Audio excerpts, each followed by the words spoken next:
Organized Sound Podcast, welcome back. I'm your host, Hibal Day, and today I have a very special guest with me. Reek Lauren is here.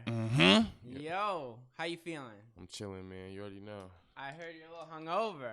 Yeah, good looks for the Gatorade. Turn on your, turn on, ay, turn on your, turn on, ay, turn on your, turn on, ay, turn on your, turn on, ay, turn on your, turn on your. I would say, tell people, so you're a rapper, first of all. Tell people how you kind of started in rap. Really, I started like in middle school, just like writing in a notebook, you feel me? I used to just listen to mad music in the car with my dad and shit. I just started writing on my own shit, freestyling, really with no beats at first. Then I started doing the remixes on other people's beats. So I got old enough and found a producer, you feel me? Get my own shit. Got them real beats. Started really going crazy. Okay. I like how you said that because I think beats matter more in music than ever before. So were you connecting with people like that you didn't know through the internet when you say getting good beats, or was it just like finding the local talent? It was definitely like finding the local talent at first. That's where it started. First I recorded in a studio. It was my man's Quentin, his people's they had got me and my man's in the studio. We got a little song out, threw it on YouTube. But that wasn't an original beat. That was just like the first time we was in the studio. Cause we used to record like on our iPhones and shit, like the little voice memos. We used to record those. So that was our first time in a real like microphone situation. You know what I'm saying? Right, leveling up. And then after we dropped that song, I got introduced with SK. Well, I kind of went out my way to hit him up a little, and then we linked up. That's when I got my first original beat. He did Strap on Me. Then shit just started going crazy. Okay, so where were you at that time? What year was this? And then what was the distribution like? Were you for streaming? I want to say this is maybe 2014, 2015, maybe one of these years like that. Yeah. It was, the numbers was going crazy. I wasn't on like iTunes or this other stuff I'm dealing with now, but I just was rocking with SoundCloud at first, and then it was kind of like, you know how something's happening in the moment, you don't feel like nothing because it's just happening, you know what I'm saying? But it was dope. Like everybody just ended up rocking with me every day. People was retweeting my shit on Twitter, quoting it, fire emojis, all this shit. So then I got hyped. I started just dropping songs every week, damn near. Like, okay, so it was work mode. Giving it to him. And then they were just like, yo, he been consistent, shit hard. And then it ended up being everybody rock with me. I started putting I like to get my people involved. So, I was doing songs, and all people around me, I was throwing them on songs, putting them on hooks. Got my brother Joe involved with me, and then it just really started going crazy. Okay, so I like that. You gotta put on for the city and like get everybody involved. I want to talk about social media wise. Was this working more on Facebook or Instagram, or how are you kind of connecting with the fans that way? I definitely, at the time, this is more like when Twitter first was like really getting popping. So Twitter was where I was dropping. Everywhere I was getting love everywhere on Facebook, whatever, you know what I'm saying, Instagram. But Twitter, I think, is where like I got the most love, where I was like motivated, like, you know what I'm saying, because I was seeing so many reactions from all these people. I'm like, damn, that shit dope. They really fuck with this shit. You know what I'm saying? Gotta keep doing this shit. Okay, so I wanna talk about your sound, because I feel like you bring almost like a Chicago drill type aggressive sound, but it's also your own. Like you it's very unique. So how did you like develop that sound? Really, I don't know. I guess I'm pretty just aggressive. You know what I'm saying? That just comes off the strength. But I really just was putting words together, and then when I first started rapping, it was summertime, I think. So when I first started putting out like Strap on Me and all that shit, so it was already hot. The streets was already, you know what I'm saying? So it was like I was just spitting that real, you know what I'm saying? Just spitting that real, and like the energy that was going around that time. So all that being mixed in with my music, because there's a lot of, what's going on around you at the time and all that stuff. That shit, it goes through your music. Right, you know what I'm saying? That's the influence. So it's like a lot of that was, and then as far as like, so I was getting a lot of drill at the time. I was listening to a lot of drill music too. So it was coming out, and I feel like all the music I was hearing out here, it was like the same kind of music. Like all the niggas that I heard rapping that made me want to rap, or like I could do this too. Like the first videos I seen, like Doe, my man's Briggs, couple dudes that I see, I knew their videos was up, Alley Fats, and it was like these sounds is like the same. Like, you know what I'm saying? Everybody's talented. Everybody's saying different things, but the sound is the same. Maybe it's the beats, or maybe it's the, you know what I'm saying? Sauce. Yeah. So I was just trying to be different with it. And then at the time, I knew that people was liking that shoot 'em up, bang, bang, bang, too. You know what I'm saying? So I just added it a little bit at the end with my sauce. And then when I started getting with the auto-tune and all that shit, then I started expanding the music, you know what I'm saying? Like, now everything's not just boom, boom, boom, boom, boom. I got other shit, too, you know what I'm saying? Yeah, definitely. I want to talk about these other groups that you're in. So we mentioned SK, so Filthtown is a group you've been a part of, and Top 3. So I want to know how you started with those and which came first. Top 3 definitely came first. That's really mine. That's really my I put that together, my brand, you know what I'm saying? So I started it. And that was like mind you, that was after high school, matter of fact. After high school, I was going to Stick.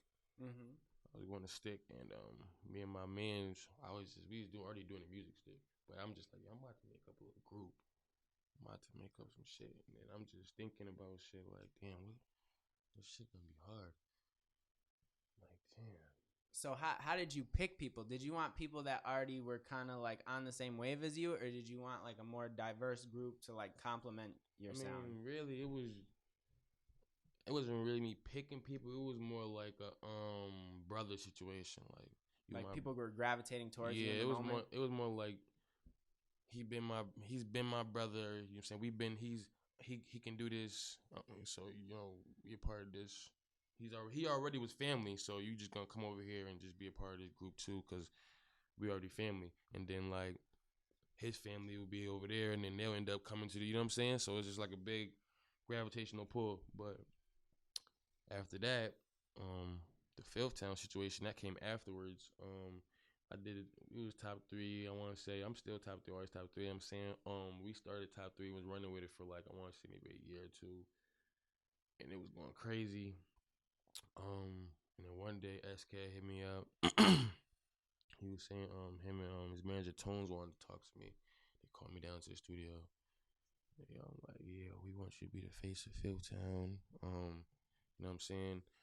We got a vision and we got this plan and all this. And I'm like, yeah, this sound good. You know what I'm saying? Like at the time, I was like doing everything, like putting everything together. So it was like, to me, this is like a hat I get to take. Oh, like somebody else is doing some Put the business you know what I'm elsewhere saying? so that you could be the artist. So I could be the artist. So I'm like, all right, this sounded good to me.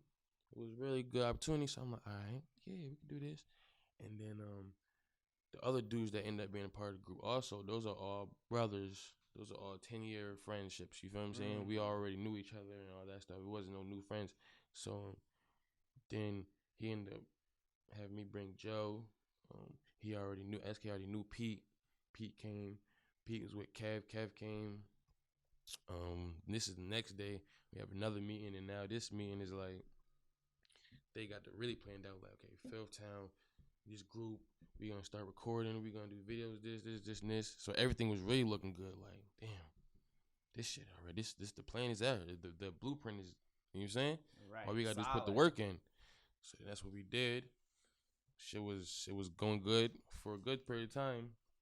But with groups and men, it's hard to keep shit together. You know what I'm saying? Everybody got different, thought processes. Everybody got different attitudes and pride, and this all this other shit, emotions. You know what I'm saying? So it's hard to keep 5 men on one page. You know what I'm saying? Especially if if it's not, y'all not really solid and really trying to go the hardest, if you're not giving it your 100, then it ain't gonna work.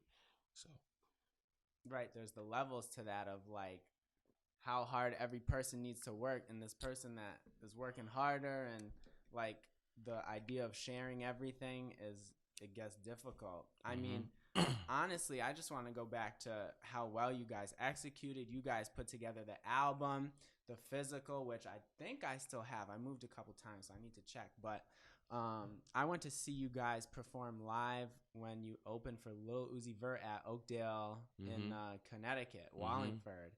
And that was crazy. Yeah, that shit and was lit. Y'all got the footage. Y'all put it on the internet after. Y'all were doing like radio and stuff, and that was dope. Yeah, it was definitely a good vibe. It was a good situation. We had it rolling. So I want to talk about your projects. I was just listening to your most recent album. That's King Lauren, right? No, I got a project after that called The 23. I dropped that when I turned 23 on my birthday. I dropped it. Okay, no, that's the one I'm talking about actually, because that has Declared on it, right? Yes. Okay, so I really like that song. I want to talk all about that. You just dropped the video for it kind of recently. I'm the fucking talk of the town, nigga. Let's get it. Gang. If you want to smoke, you can get it. Cause all of my niggas is cheap as they with it. We pull up like who did it. We scoring like Dennis. She necking me up like a pendant. We rolling up L's, but we winning. I'm done with the hoes, I still love me some women. I still got the O's of the fire, no midget. You loving these hoes that's retired, you tripping. And I don't know, the beat is hard, but also like your flow on there was just exactly right. Is that an auto-tune song like you were talking about? Yeah. Doing that well. And then got the Patriots gear representing and all that. Sure. So, how did you put that song together? Real simple. My man's Jeff Cartier Curry, shout out Cartier Curry, sent me the beat, and I was like, damn, this shit different. He already know me. Like, you send me beats and them shit will just be in the email until I work. You know what I'm saying? But when you send me that one, you know I'm gonna get to moving to. You gotta let me know, like, yo, that shit is there. So he like, yo, that shit, some fire in there. All right. Go check it out. And that shit, like, that beat had me like, oh shit, this shit. Saying gave me a little movement. So I'm like, all right. I just start putting them little words together. Sometimes it just be a sit down. It just takes you to sit down and really do it. You know what I'm saying? Once you do that, you're gonna have a song. And then, so for the video, I kind of recognize some of the places where you shot that. Who the TXP3 shot that? Who's that? No, that's Sage. The video? You talking about the video, man? Yeah, that's Sage English. He from New York. Shout out Sage. He a cameraman that we've been working with for a little bit of time. Yeah, he's very good. We just I just recently came back from a trip with Cali. We was shot a couple of videos out there. That's my guy right there. He's doing good things. Okay, nice. So I also want to talk about Blow a Bag, which is like the posse cut at the end of 23. And you just brought everyone in for that. Joe Schmo, who you mentioned earlier, Sonny Banks. How did you put that together? I think that when we're talking about that Chicago drill sound, that's where you really like went in for that. Let me think. One day, it was like a point in time where we was about to work on a collab project, a top 3 and Fire Team project. Cause those are my brother. I got some brothers. They got their own little group.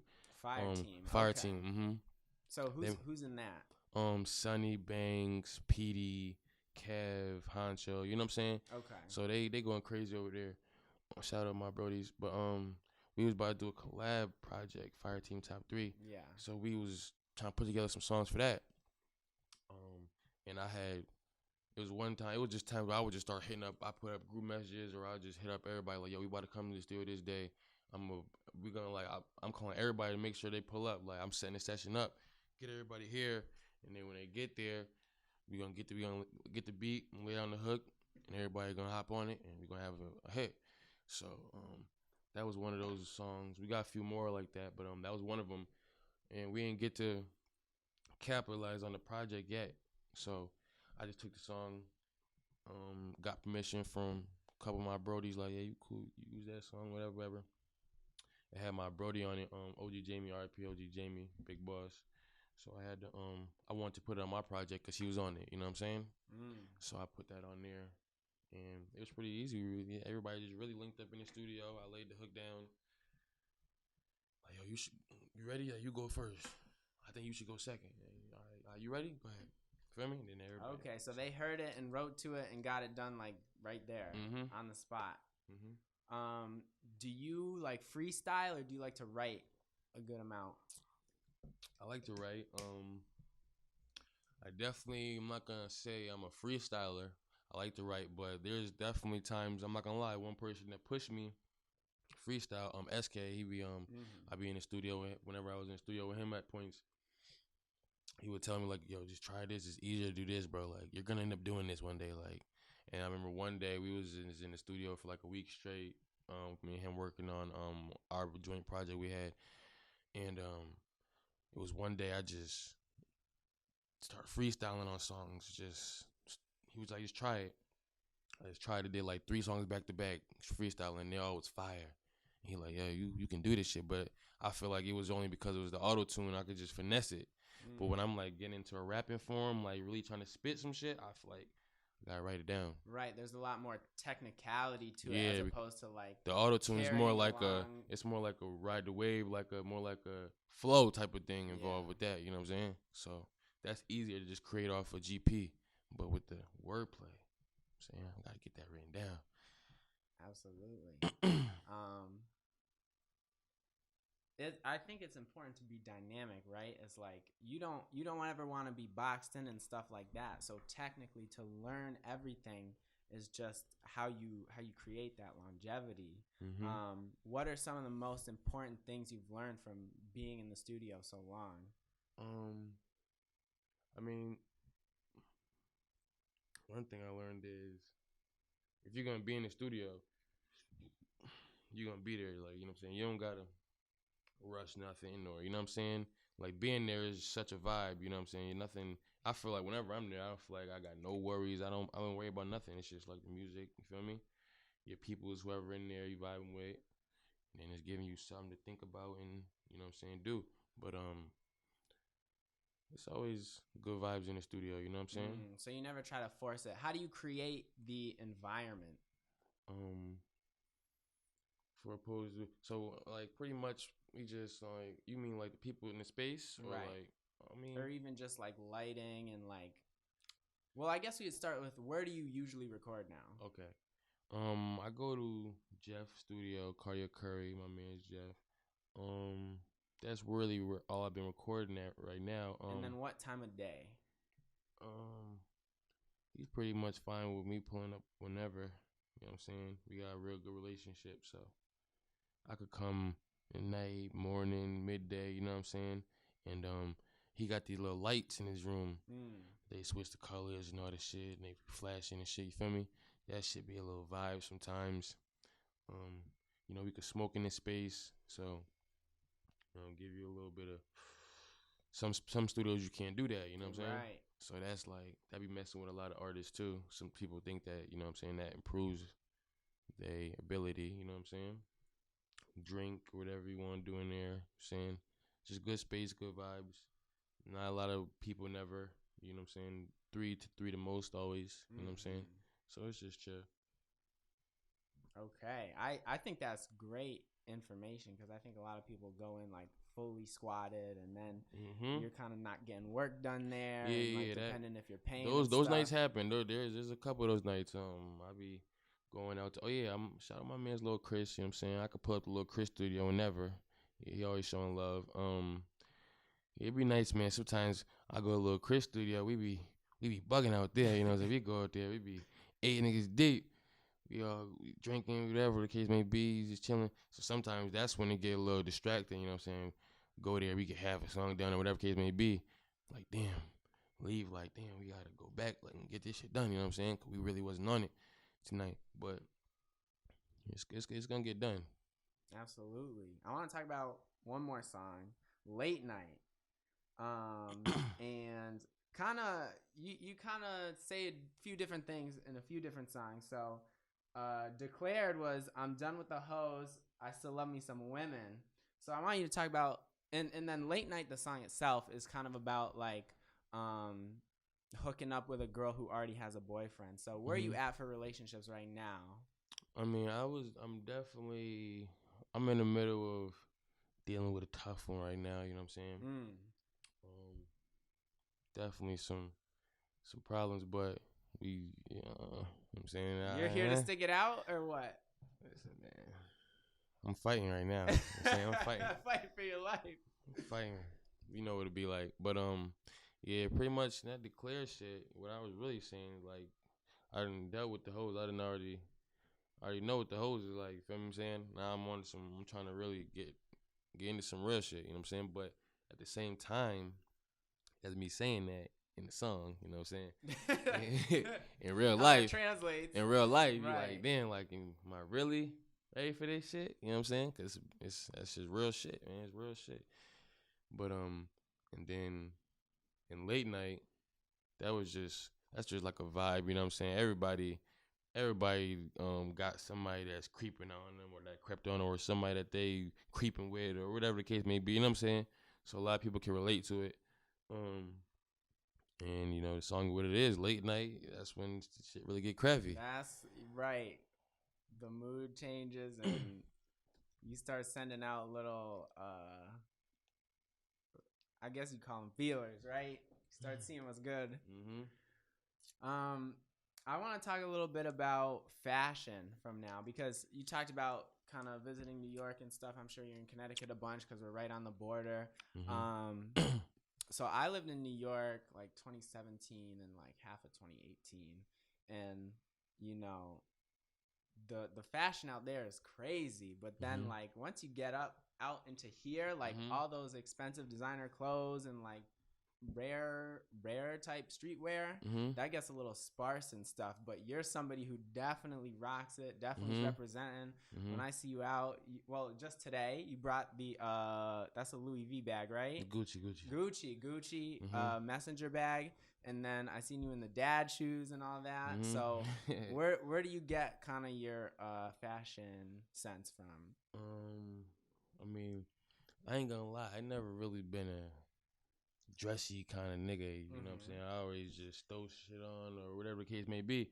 But I got some peoples in my background that, you know, really get with the fly shit. You know what I'm saying? So I definitely take little tips from them or I holler at them like, yo, I need it, like, help me, I need to find something for this day. Like, we gotta get drippy. My man's gonna be online looking for something for me, you know what I'm saying? Whatever. So you have some consultants almost.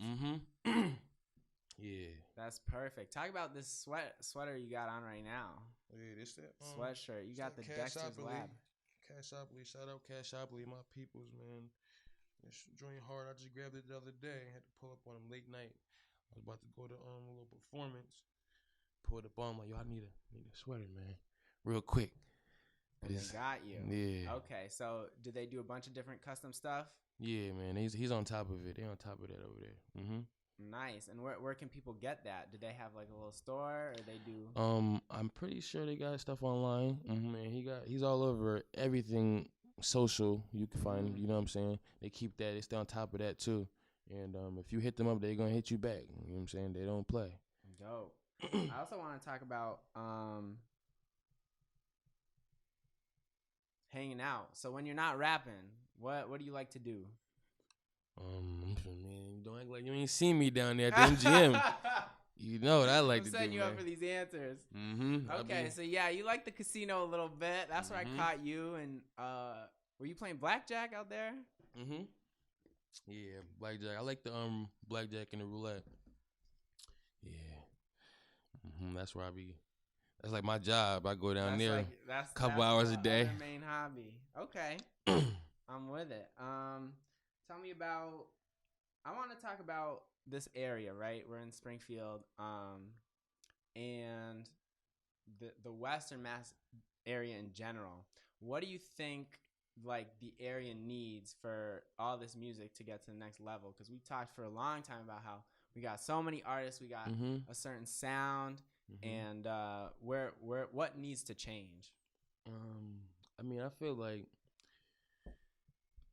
even if everybody came together and just was pushing one person or every artist out here, it's still gonna take an extra kick.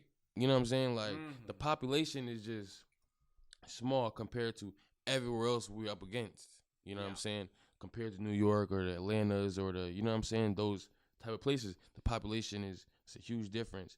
But if everybody was to get on one page and really push somebody and support to the most that they can, I'm talking about the most they can, because you got to show 2 times the support as much as over there, where this population is 4 times as much over here. You know what I'm saying? You got to show 3 times as much support. We got a lot of woods here. They got a lot of people.